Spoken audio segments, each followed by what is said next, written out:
हरे कृष्णा। भागवत गीता प्रथम स्कंद श्लोक नंबर 7। अस्माकं तु विशिष्टा ये तानि बोधद्विजोत्तम नायकामं सैन्यस्य संज्ञार्थं तान् ब्रवीमीते।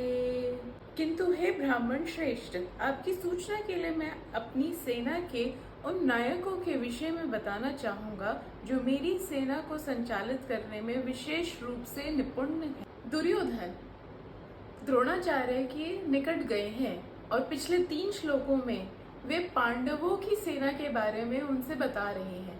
कह रहे हैं कि पांडवों की सेना में कौन सेनापति है, कैसे कैसे महारथी है। परंतु इस श्लोक में अब दुर्योधन द्रोणाचार्य को कह रहे हैं कि मैं आपको हमारी सेना में कौन कौन है उनके बारे में बताना चाहूंगा।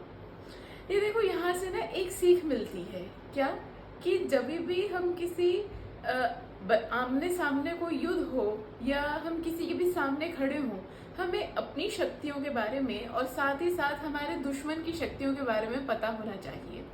हाँ, अगर हमें दोनों तरफ से पता होगा तो ही हमारी विजय संभव है।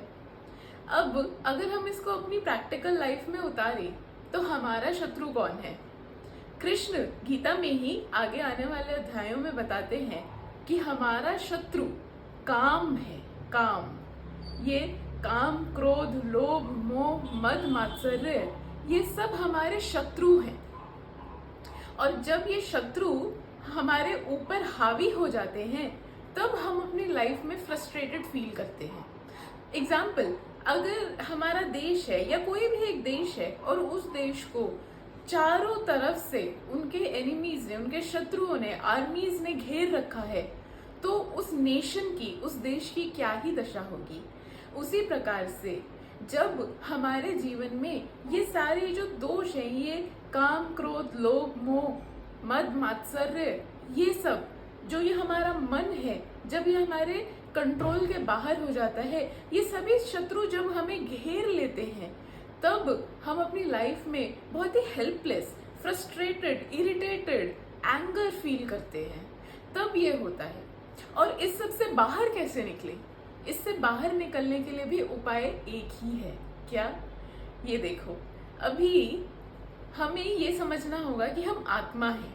हाँ, आत्मा और भगवान कौन है? परमात्मा, परमात्मा।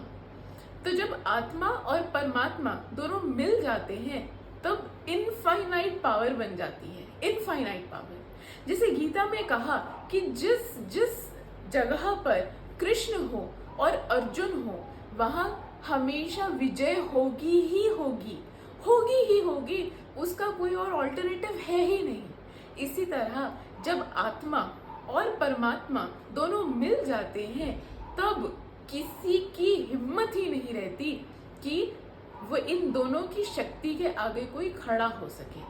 पर अभी एक यहाँ पे बस एक फर्क है, क्या, कि परमात्मा तो हैं, बेचारे भगवान तो सामने खड़े हैं, परंतु हमने भगवान की ओर पीठ कर रखी है।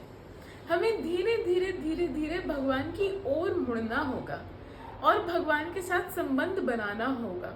और जब वो संबंध बन जाएगा, दोनों मिल जाएंगे, तब किसी शत्रु की इतनी हिम्मत नहीं कि हमारे सामने खड़ा रह सके, हमारे सामने टिक सके।